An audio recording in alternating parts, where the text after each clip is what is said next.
Close your eyes for a minute.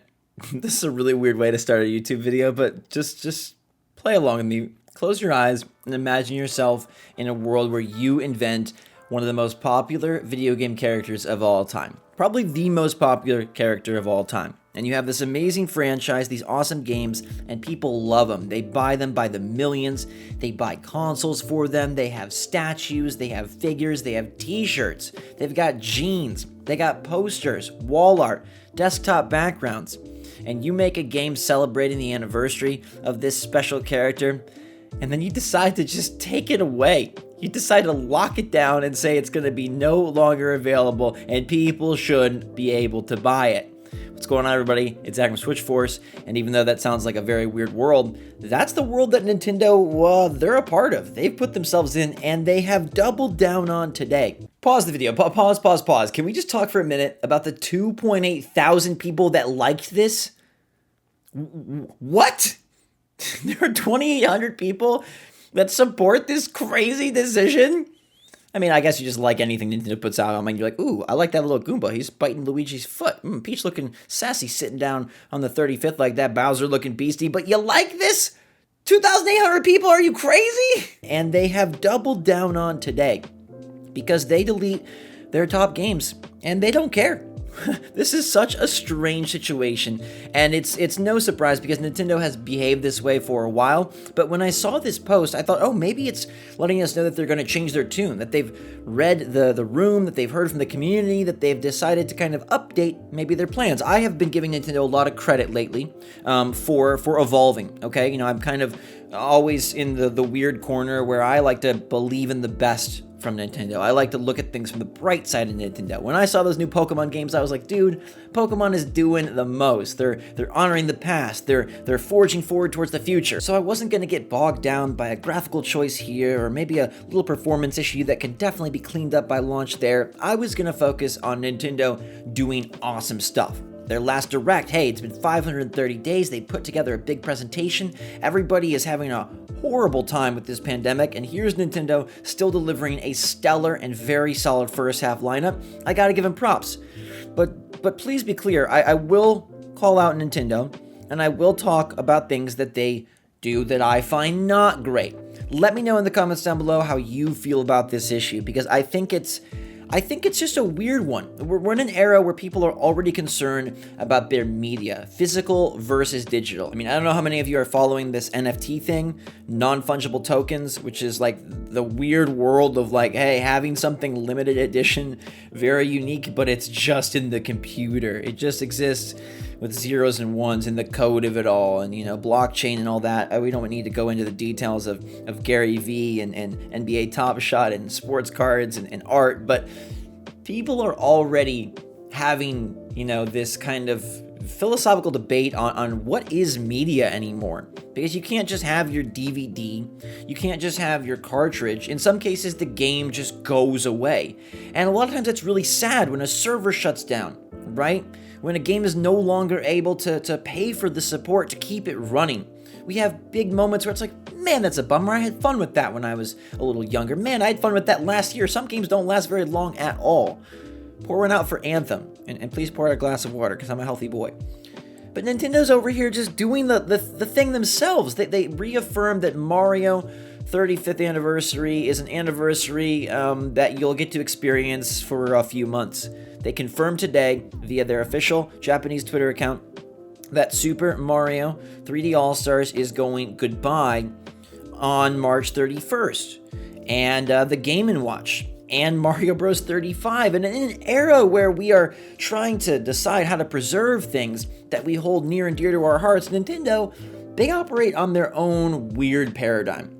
You know, they remember like the NES and the SNES, like the new little ones, the mini NES, the mini SNES, and how those were so limited. They were accused of artificially limiting the stock to make it a hot item, and they've done strange things in the past. I mean, there's zero reason why they don't just put together an amazing Netflix-style virtual console and let us explore and enjoy their catalog, but they do it their own way, releasing 3 very strange games every few months and confusing the heck out of all of us. I mean, N64 is still not here, and the Switch has been around for like 4.5 years. So this is this is par for the course, but it's just a weird choice. And now these games that are incredibly successful and incredibly beloved are being removed, right? So Mario 3D All-Stars, last we heard, sold 8.32 million units. Now that game is assuredly over 10 million because that number tracked all of 2020. We're already at the third month of 2021. This thing is going to have another 30 days to sell. It's going to be a double-digit million seller, and Nintendo is so confident in what they do. I mean, you got to respect them a bit, right? Like, they are so bold and they are so self-assured that they are just taking that thing away. And they say that the whole Mario Bros. 35th anniversary campaign ends at the end of the month. And they're just happy to basically erase Super Mario Bros. 35 from existence. If you haven't played it, please check it out. It's like Battle Royale, Mario Bros. Style. It's very, very cool. It's a nice, nifty game as part of the Nintendo Switch Online service. It's something you could grab for free during the 35th anniversary, and it will cease to exist. Gone. Disappeared. Evicted from the gaming universe. And there's, as far as we know, and as far as Nintendo is confirming today, no way to stop it. Nothing you can do, which is just so freaking weird. Now, Mario 3D All-Stars, like, a lot of people have surmised, like, are they going to sell these games individually? Are they going to bring forth Galaxy 2? There's one of two ways that this goes. It could go really great, which is that, hey, Nintendo announces they're busting up the collection and selling them piecemeal on the eShop for a respectable price point, which would probably be $20 each, even though Mario 64 is really probably only worth about $10 if you look at past Virtual Console costs. That would be, to me, a great solution, because some people just want to play Galaxy, some people just want to play Sunshine, some people just want to play the OG 64, but plenty of people will want to play these games. And if you don't have a Switch right now, or if you just got a Switch, or you don't have the cash for a new game, or you were saving, to get Bravely Default 2 or Bowser's Fury, or maybe you want to get Monster Hunter Rise, well, you better get Mario 3D All-Stars, otherwise you can't get it again. And the second way this goes is that Nintendo literally just lets this evaporate into thin air, and I think that's sad. I think that's sad for a company that trades on nostalgia, that trades on having this beautiful, big, bold, amazing Mushroom Kingdom of characters. I mean, look how excited people were, and rightfully so, when the Mario items dropped in Animal Crossing New Horizons today. That's a fantastic set. The warp pipe is a game changer. The flagpole is cool. The floating blocks, you can put stuff on top of them. The cutesy outfits for Luigi, Mario, Wario, and Peach. I don't know why they left out Waluigi, but they do their thing. Nintendo has always operated in this way, and it's very reminiscent of Disney from a decade or so ago when they had their vault, and they would take these movies and they would release them on DVD, the Gold Edition, the Platinum Edition, the Diamond Classics Edition, and then they'd put it back in the vault. And it's like, what are you doing? Like, let the people have the movie. People love The Little Mermaid. People love the freaking Lion King. I love Simba. Let me watch the movie. And so Nintendo is now, trying to make something, I think, too special. In their heads, maybe they view this as like a really great way to honor with a limited edition, right? A lot of people love limited editions. Like there's these limited edition consoles that are, wow, it's like so special. People get a kick out of collecting it. I mean, Nintendo has done it with Switch. I mean, their Pro controllers, when they popped out the limited Splatoon and Xenoblade and Smash controllers, people love that stuff. The Animal Crossing New Horizons Switch was very, very hot for a bit, selling for absurd amounts on eBay. And then Nintendo, they changed, they evolved, and this is what I'm saying, like they do make moves in the right direction because they brought that system back. And it had pretty plentiful stock late last year where you could grab the system. If you were a big AC fan, you had a chance to get those lovely pastel Joy-Cons and that special edition dock. Nintendo, though, I mean, they can't learn all at once, right? I mean, they could, but they don't. And so I really, really hate that they are removing an important piece of their history and of Nintendo history and of Switch's history. Now, it'll go down as something very, very majestic, I feel, because it's like, oh, this story, this time where Nintendo operated as if it was the ancient times and they removed this media when we have a digital future and you don't have to remove anything. But I don't have a justification for why they're doing it, and they really don't either. When they asked Doug Bowser about it, he said it was just, their plans to help make this anniversary special. But is limiting access special? I mean, I can see when it's like, hey, if they had a really crazy copy, like the gold edition of Mario 3D All-Stars that came with maybe a special, art book or a poster, some sort of limited edition that really defined this anniversary. And then you just sell the regular cart, forever, whenever. It's just such an old way of looking about it. And I bet you're worried and wondering, like, is Nintendo going to do this with Legend of Zelda? We have the 35th anniversary of Zelda. We heard about Skyward Sword. Will they do this with some collection of their own? You bet their butts they will. I think if Nintendo has the opportunity to put forth a Legend of Zelda collection this year, something that incorporates, I don't know, Wind Waker HD and Twilight Princess HD, or Ocarina of Time, Majora's Mask, and Link to the Past, and it's a cartridge, I think they're gonna do it again. I really, really love what they've done this era. I think they are moving forward.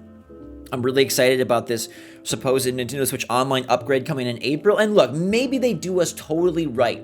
Maybe they say, hey, it's April, we're adding N64 games to Nintendo Switch Online, you can just grab 64. We're going to throw up Galaxy for $20. We're even going to put out Galaxy 2 for $20. But look, as much as I like rainbow-colored clothes, I know that not everything in the Nintendo world is sunshine and rainbows. And so I don't expect it. I think they're serious. And they showed us as much today by officially tweeting that they are deleting one of their top-selling games. And they don't care. What do you guys think about this? It's so strange, and I just find it to be a not great move. Like, is it going to really hurt the Switch? No. Is it going to really hurt the other Mario games? No. Is it really going to ruin the taste in our mouth or the good vibes or the overall just everything they've created the last few years? No, it's not. We're poised to have an amazing next 12 to 18 months of Nintendo Switch, Splatoon 3, Pokemon Legends, Breath of the Wild 2, probably a Switch Pro. Like, they're doing big things and they're going to continue to do big things. But this is just so peculiar. And I wish that they would not equate their special way of operating with lack of access in this style. I think limited editions are great. I think rare, consoles and controllers are fine. But I don't think a game that so many people grew up on, I don't think a game that compiles the nostalgia from many childhoods, many magical moments when you got home from school and you popped the cartridge into the N64, or you dropped Sunshine into the GameCube, or you entered Odyssey into the little lovely blue lit hole of the Nintendo Wii. You played those games, you loved those games, they made you a Mario fan, and now you want to play it again. You better grab the game. You got 30 days, my friends. I love you a lot. I hope you enjoyed the video. Sound off in the comments down below. Let me know your take, and get ready for Nintendo to do more of this, because they are wonderful, but they're also weird. And maybe you can't have one without the other. Maybe you can't. I mean, I will always take Nintendo over anybody else, but this sort of sucks. So thanks for watching, everybody. Hope you're all having a fantastic Monday, enjoying yourselves, staying safe, staying healthy, staying smart out there. I love you guys a lot, and until next time, SwitchForce out.